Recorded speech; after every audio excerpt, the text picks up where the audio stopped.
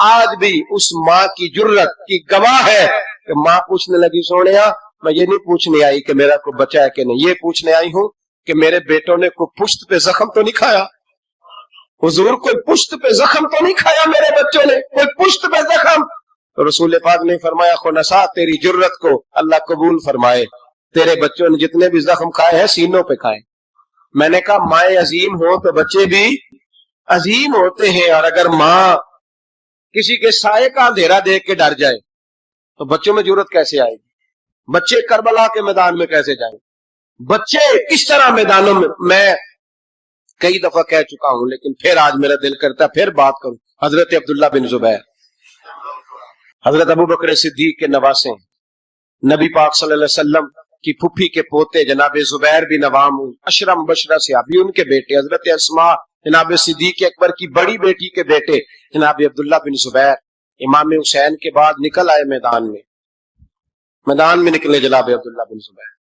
حجاج بن یوسف مقابلے میں بھیجا گیا، اللہ کی قدرت کے اگرچہ پہلے جب لڑائیاں ہوئی تو یہ کامیاب ہوئے، ہر میدان میں بڑے بہادر تھے، مکے اور مدینے کے لوگوں نے ان کے ہاتھ پر بیعت بھی کر لی، انہیں خلیفہ بھی مان لیا، لیکن حجاج بن یوسف جب آیا تو وہ تگڑی فوج لے کے آیا، کچھ ان کے ساتھی شہید ہو گئے، کچھ پسپا ہو گئے۔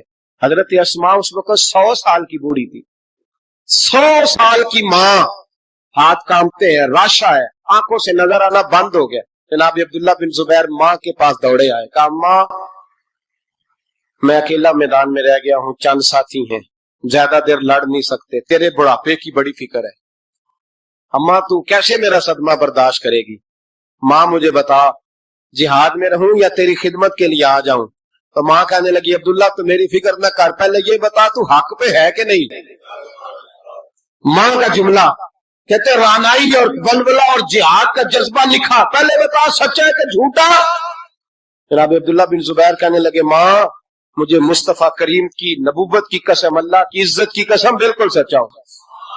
تو کہا بیٹے پھر میدان میں رہنا، چھوڑ کے نہ آنا، کوئی مجھے تانا نہ دے کہ میں بزدل کی ماں ہوں، دیکھ مجھے تانے سے بچانا، تو یہ نہ کہ بزدل کی ماں، میدان میں رہنا، میدان میں۔ حضرت عبداللہ بن زبیر کہنے لگے اماں یہ بڑا ظالم آدمی ہے جو میرے مقابلے میں آیا ہے، سنا ہے قتل کرنے کے بعد ناک کاٹ ڈالتا ہے، آنکھیں نکال ڈالتا ہے، وجود کی بوٹیاں کر دیتا ہے۔ 100 سال کی ماں، 100 سال کی ماں لاٹھی کا سہارا لے کے کھڑی ہوگی اور زمین پہ لاٹھی مار کے کہنے لگی عبداللہ چل میدان میں۔ بیٹے بکرے کو صرف ذبح ہوتے وقت تکلیف ہوتی ہے، کھال اترتے وقت تکلیف نہیں ہوتی، پھر اس کی بوٹیاں کی جائے تو اسے تکلیف، چل بیٹا میدان میں رہنا اور دیکھنا میں تجھے سلوٹ کروں گی۔ حضرت عبداللہ بن زبیر میدان میں گئے، شہید کیے گئے، مکہ المکرمہ کے چوک میں، جنت المعلا جہاں آج قبرستان ہے، اس کے چوک میں آپ کی لاش کو لٹکایا گیا۔ میں پہلے بھی بات کر چکا ہوں، آج عنوان آ گیا تو اشارہ کرنا ہے۔ ایک دن حضرت اسماء گزری، 14 دن ہو گئے لٹکے ہوئے، تو ایک شخص ان کے کان میں کہنے لگا اماں ابھی تک تیرا بچہ لٹکا ہے، حجاج نے دفن نہیں ہونے دیا۔ تو جناب اسماء نے پیچھے آواز دی اور اس زور سے بول کے کہنے لگی لٹکا رہنے دو، یہ بچپن سے ہی گھوڑ سواری کا بڑا شوقین ہے، بچپن سے ہی گھوڑوں پہ رہتا تھا، شاہ سوار گھوڑوں پہ رہتے ہیں، شاہ سوار زمین پہ نہیں ہوتے، گھوڑوں پہ ہوتے، لٹکا بچپن سے ہی بڑا گھوڑ سوار تھا، بڑا شوقین تھا، کوئی حرج نہیں۔ 14 دن لٹکے رہے لیکن لاش سے بدبو نہیں آئی، دور دور تک خوشبوئیں پھیلی ہوئی تھی۔ لوگوں نے کہا اسماء تیرے بیٹے کے وجود سے خوشبو بڑی آتی ہے، کہنے لگی جب پیدا ہوا تھا نا پہلے دن اس کے نانا ابو بکر صدیق اٹھا کے مصطفیٰ کی بارگاہ میں لے گئے تھے، نبی پاک نے کھجور چبا کے گٹی دی تھی میرے بیٹے کو، کہنے لگی اس کے وجود سے بدبو آ سکتی ہے جس کو پہلی خوراک محمد عربی کا لعاب دہن دیا گیا ہو، اس کے وجود سے بدبو ہے، لعاب دہن شامل ہے، اس کی تو نسلوں سے بھی خوشبو آتی رہے گی۔ تو مائیں جب عظیم ہوتی تھی تو بیٹے بھی۔ حضرت وہب ابن منبے کے پاس مزدور آ گئے، مزدور، ہم سارے بڑے پریشان، اور جب جا کے اماں کو دکھ سناتے اماں تھوڑی اور رو پڑتی ہے، حالات اور خراب ہو جاتے ہیں، زیادہ خراب ہو جاتے۔ حضرت سیدنا وہب ابن منبے مزدور آ کے کہنے لگے ہماری بھی کوئی زندگی ہے، ہمیں یہ پہاڑ کاٹنے پڑتے ہیں، تو فرمانے لگے آؤ تمہیں بنی اسرائیل کی بات نہ سناؤں، تمہارا حوصلہ بڑھ جائے گا. کہا سنائیے. کہنے لگے بنی اسرائیل کی ایک ماں کے 7 بیٹے تھے. بادشاہ نے کہا خنزیر کھانا پڑے گا. جو بچہ یورپ بھی جائے نا اسے بھی تلقین کر کے بھیجو کہ بیٹے حرام حلال کا خیال رکھنا ہے. اس لیے کہ نبی پاک علیہ السلام نے فرمایا جو گوشت حرام سے پلے گا وہ جنت میں نہیں جائے گا. تو کسی کا دل کرتا ہے اس کا بیٹا جہنم میں جائے. کہا خنزیر کھانا ہے خنزیر. یہاں لوگ مسئلہ پوچھتے ہیں فون کر کے کہ صاحب مجبوری ہے. اب ہم نے یہاں یورپ میں آ کے سٹور بنایا تو شراب تو رکھنی پڑے گی. تو میں کہتا ہوں واپس آ جاؤ اچار سے روٹی کھانا. شراب بیچنے کی مجبوری میں بھی اجازت نہیں. مجبوری میں بھی شراب کا دھندا کرنے کی اجازت. آ جاؤ اچار ڈال لو. میری اماں تو کہا کرتی تھی کہ گرمیوں میں اچار ڈال لو اور بڑولے میں گندم ڈال لو پھر خیر صلی اللہ سارے سال کی. تو آؤ اچار ڈالو گندم ڈالو گزارا صحیح ہوگا کوئی حرج نہیں. لیکن شراب بیچنے کی مجبوری میں بھی اجازت. بول کے بتائیں بول کے گواہی دے. شراب بیچنے کی مجبوری میں بھی اجازت ہے. بالکل اجازت نہیں قطعاً اجازت نہیں. وہاں ابن منبہ کہنے لگے کہ ماں کو کہا گیا کہ خنزیر کا گوشت تیرے بچے نہیں کھاتے تو فساد برپا ہوتا ہے ملک کے اندر. بادشاہ کافر تھا تو خنزیر کھانا پڑے گا. تو ماں کہنے لگی یہ نہیں کھائیں گے. تو بادشاہ نے ماں کی آنکھوں کے سامنے بڑا بیٹا قتل کیا پھر چھوٹا قتل کیا. وہاں ابن منبہ کہتے ہیں بنی اسرائیل کی اس بی بی کے سامنے 6 بیٹے قتل ہوئے. 6 بیٹے صرف کس بات پر کہ خنزیر کا گوشت کھانا ہے. تو ماں نے کہا نہیں میں اپنے بچوں کو حرام کھانے کی اجازت. حالانکہ شرعی مسئلہ ہے جان بچانے کے لیے گنجائش ہے لیکن جو ڈٹ جائے گا وہ بڑا شہید ہوگا. اس کا درجہ پھر بڑا ہوگا. 7ویں بیٹے کی باری آئی تو ماں کی آنکھوں میں آنسو ٹپکے. 6 بیٹے قتل ہوئے تو اماں روئی بھی نہیں. وہاں بھی ابن منبہ کہتے ہیں بادشاہ کہنے لگا کہ اب نرم ہو گئی ہے. 6 بیٹے اکٹھے قتل ہو گئے. کہنے لگا اس کو سائڈ پہ جا کے سمجھا لے ہے بھی چھوٹا. اگر یہ کھا لے گا گوشت خنزیر کا معاذ اللہ تو میں چھوڑ دوں گا. کم از کم تیرے بڑھاپے کا ایک سہارا تو رہ جائے گا. تو اماں بیٹے کو کونے میں لے گئی. جا کہنے لگی بیٹا ماں ہوں نا ایک آنسو نکل آیا کیا کروں مجبور ہوں. لیکن یاد رکھنا اگر میرا دودھ پیا تو میں نے تمہیں حلال کا دودھ پلایا ہے. حرام کا لقمہ نہیں جانا چاہیے. ماں مسکراتی ہوئی بچے کو لے کے آئی تو بادشاہ کہنے لگا سمجھا دیا. کہنے لگی سمجھا دیا وہی کرے گا جو میں نے کہہ دیا ہے وہی کرے گا جو میں نے. تو بادشاہ نے گوشت رکھا خنزیر کا لا کے سامنے. تو بچے نے اٹھا کے گوشت بادشاہ کے منہ پہ پٹکا اور پٹک کے کہنے لگا ہمیں کمزور سمجھتا ہے. جو خدا کی توحید والے ہو وہ کمزور نہیں پڑا کرتے. کہا یہ سمجھایا تھا. کہا نہیں سمجھایا تو ذرا زیادہ تھا پر اس کے ہاتھ ہی صرف پلیٹ آئی ہے. سمجھایا تو ذرا زیادہ تھا پر صرف جو چیز ہتھیار تھی وہی مارنی تھی نا. تلوار اس کے قبضے میں تھی نہیں ورنہ تیری گردن اتار دیتا. حضرت وہاب ابن منبہ فرمانے لگے ماں بھی شہید ہو گئی اور 7واں بیٹا بھی شہید ہو گیا. لیکن کہتے ہیں وہ 7 نے جب جان دی تو پھر فوجیں آئی پھر انقلاب آیا. پھر وہ جو بادشاہ لوگوں کو خنزیر کھلایا کرتا تھا وہ قتل ہوا. پھر بنی اسرائیل میں انقلاب آیا. او بھائی اگر امام علی مقام رضی اللہ تعالیٰ عنہ کی اماں انہیں تیار نہ کرتی. یہ دیکھیں نا میں اپنی بات نہیں کرتا. علامہ اقبال کہتے ہیں لوگ اقبال کہتے ہیں فارسی کلام اقبال کا اسرار بے خودی. اقبال کہنے لگے میرے پاس لوگ آ کے کہتے ہیں حسین کے خون میں بڑا کمال ہے. تو میں کہتا ہوں نہیں فاطمہ کے دودھ میں بڑی تاثیر ہے. کہتے ہیں لوگ مجھ سے آ کے کہنے لگے کہ حسین کا حوصلہ بڑا ہے. تو میں نے کہا نہیں فاطمہ رضی اللہ تعالیٰ عنہ کی تربیت ہی بڑی شاندار ہے. بڑی شاندار تربیت ہے. ماں فاطمہ ہو اور بیٹے حسن اور حسین نہ ہو تو یہ کیسے ہو سکتا ہے. یہ دلیری ہے یہ ہمت ماں کی دی ہوئی ماں کا دیا ہوا حوصلہ جو میدان کربلا میں لا کے کھڑا کیا. ایک بزرگ گزرے سفیان بن عینیہ. ان کی اماں نے نا اپنے بچے کو کہا جا دین سیکھ. بہت بڑے محدث ہیں. کہتے میں غریب تھا. میری ماں نے جب استاد کے پاس بھیجا تو کہنے لگی بیٹے اپنے استاد سے نا سبق بعد میں پڑھنا استاد کی نوکری پہلے کرنا اور دیکھنا خدمت کرنا. ہمارے استاد تھے بزرگ تھے سید مراتب علی شاہ صاحب. حضرت محدث اعظم پاکستان مولانا سردار احمد صاحب رحمۃ اللہ علیہ کے وہ شاگرد تھے. اب تو ہر بچے کو شکایت ہے نا استاد کام بڑا کراتے ہیں. جی مجھے کل بھی انہوں نے بھیجا تھا 2 فوٹو کاپیاں کرا کے لے آؤں. اسکول سے گیا تھا میں موٹر سائیکل پہ گیا 2 فوٹو کاپیاں پوری کرائی ہیں مجھ سے حالانکہ پیسے بھی انہوں نے دیے. پھر بھی بڑا کام کراتے ہیں، استاد کے پاس نہیں پڑھنا۔ سید مراتب شاہ صاحب فرماتے ہیں کہ میں چھٹی آیا، چھٹیاں ہوتی تھی شعبان میں، تو میرے والد سید غلام حسین شاہ صاحب رحمۃ اللہ تعالیٰ علیہ کہنے لگے مراتب علی آ گئے ہو؟ میں نے کہا حضور مدرسے میں چھٹیاں ہو گئی۔ تو کہنے لگے تیرے استاد کو بھی چھٹیاں ہو گئی ہیں؟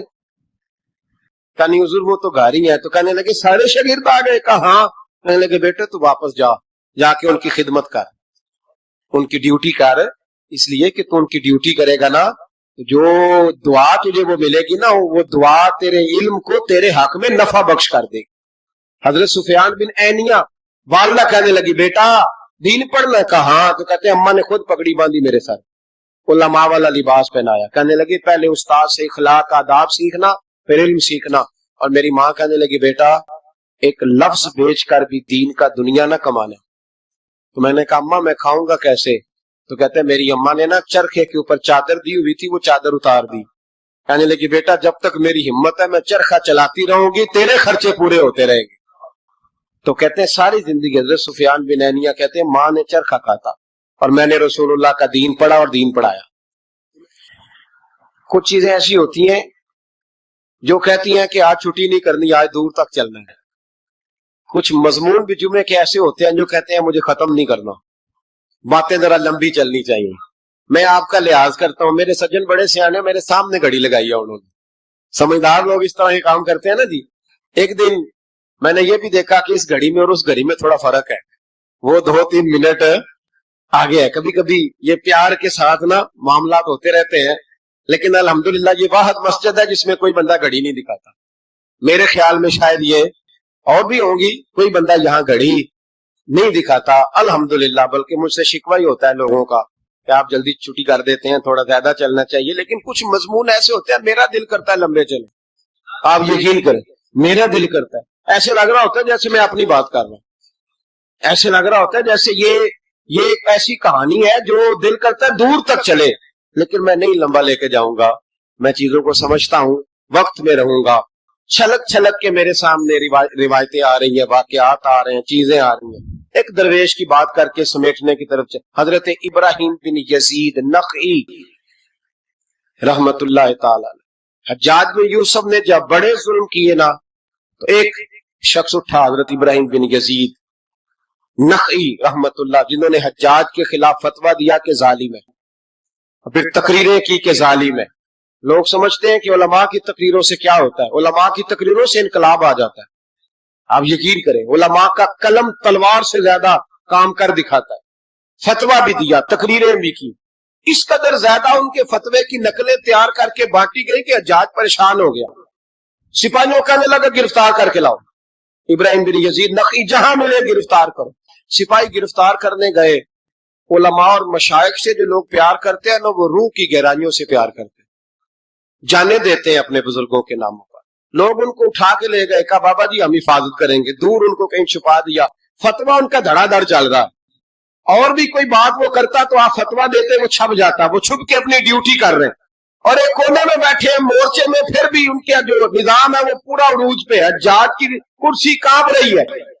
حجاج نے ایک دن بلایا، کہنے لگا جو سپاہی ان کو گرفتار کرے گا نا، ایک سپاہی کو 1,500 دینار دوں گا، اس کو مکان دوں گا، جائیدادیں دوں گا، 1,500 ماہانہ اس کو تنخواہ ملے گی ساری زندگی، گرفتار کرو۔ اب وہ سپاہی گلیوں میں گھومنے لگے، کسی طریقے بابا پکڑا جائے، لیکن نہ پکڑے گئے۔ ایک دن ایک بزرگ تھے، ان کا نام بھی ابراہیم بن یزید تھا، لیکن وہ ابراہیم بن یزید نخعی تھے، یہ ابراہیم بن یزید تیمی تھے، یہ علاقہ تیم کے رہنے والے، عمر بھی تقریباً ایک جیسی تھی، محلہ بھی ایک تھا۔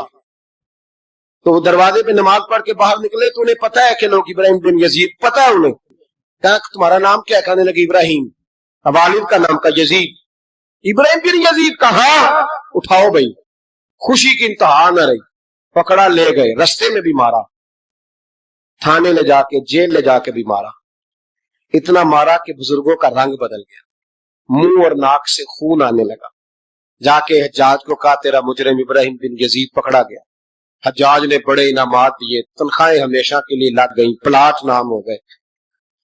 انہوں نے بتایا نہیں کہ میں تیمی ہوں، نخعی نہیں، مار کھاتے رہے، جیل میں رہے، اب فوجیں چپ کر کے بیٹھ گئیں، ان کا جو فتویٰ تھا وہ زیادہ پھیلنے لگ گیا، کیونکہ اب ان کی تلاش ختم ہو گئی، خطرہ ختم ہو گیا، کام وہ زیادہ کرنے لگ گئے۔ ستارے جگمگاتے ہیں، شب معراج آئی ہے۔ ستارے جگمگاتے ہیں، شب معراج آئی ہے۔ سبھی خوشیاں مناتے ہیں، شب معراج آئی ہے۔ سنا ہے جب سے آئیں گے نبی عرش معلی پر، سنا ہے جب سے آئیں گے نبی عرش معلی پر، ملک بھی مسکراتے ہیں، شب معراج آئی ہے۔ ستارے جگمگاتے ہیں، شب معراج آئی ہے۔ سبھی خوشیاں مناتے ہیں، شب معراج آئی ہے۔ ادب کے ساتھ میں جبریل بھی رب تو عالم کا، ادب کے ساتھ میں جبریل بھی رب تو عالم کا، یہی پیغام لاتے ہیں، شب معراج آئی ہے۔ ستارے جگمگاتے ہیں، شب معراج آئی ہے۔ سبھی خوشیاں مناتے ہیں، شب معراج آئی ہے۔ لباس نور اور صحرا صفات کا ملک لے کر، لباس نور اور صحرا صفات کا ملک لے کر، انہیں دولہا بناتے ہیں، شب معراج آئی ہے۔ ستارے جگمگاتے ہیں، شب معراج آئی ہے۔ سبھی خوشیاں مناتے ہیں، شب معراج آئی ہے۔ سراپا معجزہ رب نے بنا کر ان کو بھیجا ہے، سراپا معجزہ رب نے بنا کر ان کو بھیجا ہے، تبھی تو عرش جاتے ہیں۔ یہاں یہ گرفتار ہو گئے، حالات بڑے کٹھن ہوئے، کچھ علاقوں میں کچھ جیلیں سخت ہوتی ہیں۔ حجاج بن یوسف نے دماس نام کی جیل بنائی ہوئی، اس جیل میں جناب ابراہیم بن یزید تیمی کو ڈال دیا۔ آپ کی عمر 60 سال تھی، ماں کی عمر 90 سال تھی۔ ماں بیٹا ڈھونڈنے لگی، ڈھونڈتے ڈھونڈتے ڈھونڈتے ڈھونڈتے کسی نے بتایا کہ وہ ابراہیم نخعی کے دھوکے میں تیرے بیٹے کو لے گئے۔ ماں جیل پہنچی، بیٹا ماں سے جب ملا تو بیٹا قدموں میں گرا، چہرہ دیکھ کے ماں کا کلیجہ پھٹ آیا، اتنے زخم میرے بیٹے کے وجود پر۔ کہا بیٹا انہیں بتایا کیوں نہیں کہ تو تیمی ہے نخعی نہیں، بتایا کیوں نہیں؟ تو جناب ابراہیم تیمی نے ماں کے منہ پہ ہاتھ رکھا، اماں چپ کر جا، میں ایک جاہل آدمی ہوں، میرے وجود سے امت کا فائدہ کوئی نہیں، وہ رسول اللہ کے دین کا چمکتا ہوا چراغ ہے۔ اماں ان کی وجہ سے کتنے سینے روشن ہیں، کتنے دلوں میں ایمان کی تازگی ہے، کتنی آنکھوں میں رسول اللہ کی محبت کا نور ہے۔ اماں ابراہیم بن یزید نخعی کی وجہ سے ظالم کانپ رہے ہیں، ڈر رہے ہیں، اور مظلوم اٹھتے ہیں کہ ہمارا بھی کوئی ہے نام لینے والا۔ اماں نہ، میری وجہ سے اگر وہ بچ سکتے ہیں تو میں کہیں جانے دینے کو تیار ہوں، مہربانی کر اماں، تو نے نہیں کہنا، تو نے کسی کو بتانا نہیں۔ ماں کہنے لگی بیٹا تو نبی پاک کے دین کے غلام پر جان دینے لگا؟ کہا ہاں۔ اماں کہنے لگی پھر میں کسی کو بتاؤں گی نہیں، بلکہ میں تیرے حوصلے کی دعا مانگوں گی۔ اور ماں کہنے لگی بیٹا اگر قیامت کے دن اللہ نے مجھ سے پوچھا نا کہ تیرے بیٹے نے تیرے حق ادا کیے کہ نہیں کیے، تو میں کہوں گی مالک میں اپنے بیٹے سے بڑی راضی ہوں، اور اللہ میرے بیٹے کو بغیر حساب کتاب جنت دے، میں تیرے لیے دعائیں مانگوں۔ ماں تسلی دے کے بیٹے کو گھر آ گئی۔ حضرت ابراہیم تیمی کو اتنا مارا کہ 3 دن کے بعد جیل میں شہید ہو گئے۔ جب وہ شہید ہوئے، حجاج بن یوسف رات کو خواب دیکھتا ہے کہ آج تیری سلطنت میں کوئی جنتی فوت ہو گیا، جنتی فوت ہو گیا، جنتی تھے۔ حجاج نے پورے ملک میں پتہ کرایا تو کہا ایک ہی بندہ فوت ہوا ہے جو جیل میں تھا۔ تو حجاج آئے وہاں. جس وقت حجاج وہاں پہنچا نا, سرانے آ کے میت کے کھڑا ہوا, اسی وقت ایک تازہ فتویٰ آیا, کیونکہ حضرت ابراہیم نخعی کو نہیں خبر تھی کہ میری جگہ پہ وہ بندہ شہید ہو. تازہ فتویٰ آیا کہ سنا ہے آج صبح ایک اور بندہ اس کے تشدد سے قتل ہو گیا, مسلمانوں پہ ضروری ہے اس ظالم کے خلاف اٹھے. جب فتویٰ پڑھا تو نیچے دستخط تھے. ابراہیم بن یزید نخعی کہنے لگا ظالم ہو, یہ تو خواب میں نے دیکھے جنتی بہت ہو گیا, تو یہ اگر ابراہیم نخعی نہیں تو یہ فتویٰ کس کا آیا ہے؟ تو لوگوں نے کہا حضور پہلے بھی ہمیں کسی نے بتایا تھا یہ تیمی ہے نخعی نہیں. یہ بولے نہیں, ان کے نام پہ جان دے گئے. کہنے لگا پھر پکڑو ابراہیم نخعی کو. تو حضرت سعید بن جبیر پیچھے کھڑے تھے, کندھے پہ ہاتھ رکھ کہنے لگے حجاج بس کر بس کر, آپ ان کے پیچھے فوجیں نہ دوڑانا. جن کے نام پر جان دینے والے جنتی ہیں اس بزرگ کی اپنی شان کتنی ہوگی.